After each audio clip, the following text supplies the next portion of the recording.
somehow ends up picking up your c6 C-pawn, yeah, okay. Yeah. And the game continues. And that's the kind of move that you're desperate to play Yeah, as black, because you're thinking to yourself, if I can get my rook behind the pawn. Yeah. Yeah. Or maybe even get queen d5 in. I thought the idea was queen c4, queen d5, which maybe also is not idiotic. I don't know. Yeah. As long as this d3 pawn survives for the next dozen or so moves, it's not great, but this definitely represents an improvement in his fortunes. Yeah, even though you rook a4, he does the same thing, but with the rook. But the queen stays on the f3 square. I'd be terrified d2 wins. Rook b5, and rook b takes f5. This is now kind of mess. Yeah. What does happen after rook b5? Bishop c5 also an idea. Bishop c5 is another idea. I don't know why we're pushing the rook to f1. I don't really, like, I actually want the back rank to be as unprotected as possible. I don't know if I... Because I thought I was pinning the rook. That's why I played bishop c5.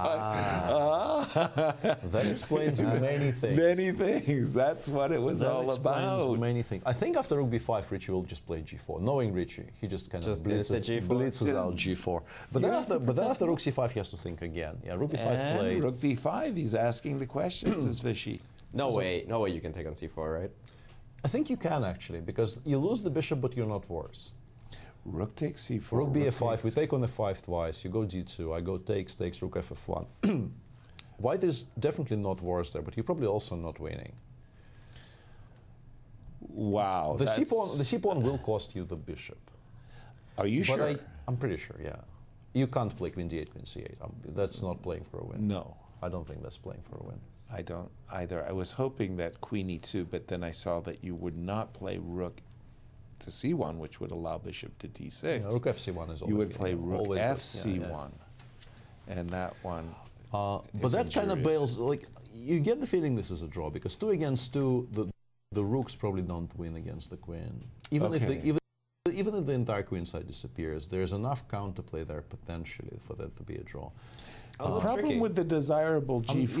It depends on pawn configurations. But also, it's a very, very committal decision to make on 2 minutes. You have other moves here. You can still play queen e4, which is clearly worse here with the rook on a4 than it was with the rook on a1. But it's still a move you can make because e1 is protected, so you are never really in danger of blundering some mates on the back.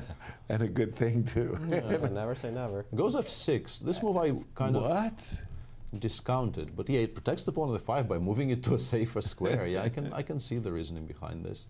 I want to play queen d5 here as black. No, he goes rook c5. He says, I'm in no hurry. I don't need to commit to anything just yet. Well, he's defending his pawn on c4. And attacks c6 as well. Not yet. But it puts pressure on it. Yeah, eventually. And fg is not really a threat yet, and it's difficult to actually make it a threat. And even if you provoke or like quote-unquote force black to play g7, g6, you're not going to be that...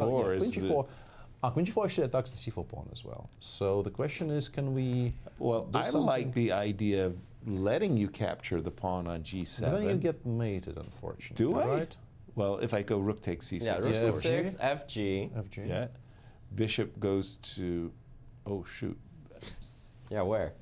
Yeah. Rook f7, queen f3 check will pick up a rook at the very least. h5, destabilizing the queen. Yeah. Wow. He says g4 is a good square. I don't want it. Yeah, the engines say it's a massive blunder, unfortunately. Oh no. Queen g6. Queen g6. It looks because it threatens queen f7. Oh. Yeah, queen g6 threatens queen f7. He goes queen e6 with similar ideas, but that's much weaker because queen d5 now exists. Yeah, which didn't exist in the previous turn. And he played queen d6. No, not the d6. The d5 Vishy. He's done it. No. And he had to resign instantly. A one-move blunder in an unbelievable in an game. Unbelievably tense position. Yes. Yeah. What was after queen d5 we take on c4. I assume white is playing for a win, but yeah, maybe this is somehow holdable for black. I'm not sure. It looks kind of meh.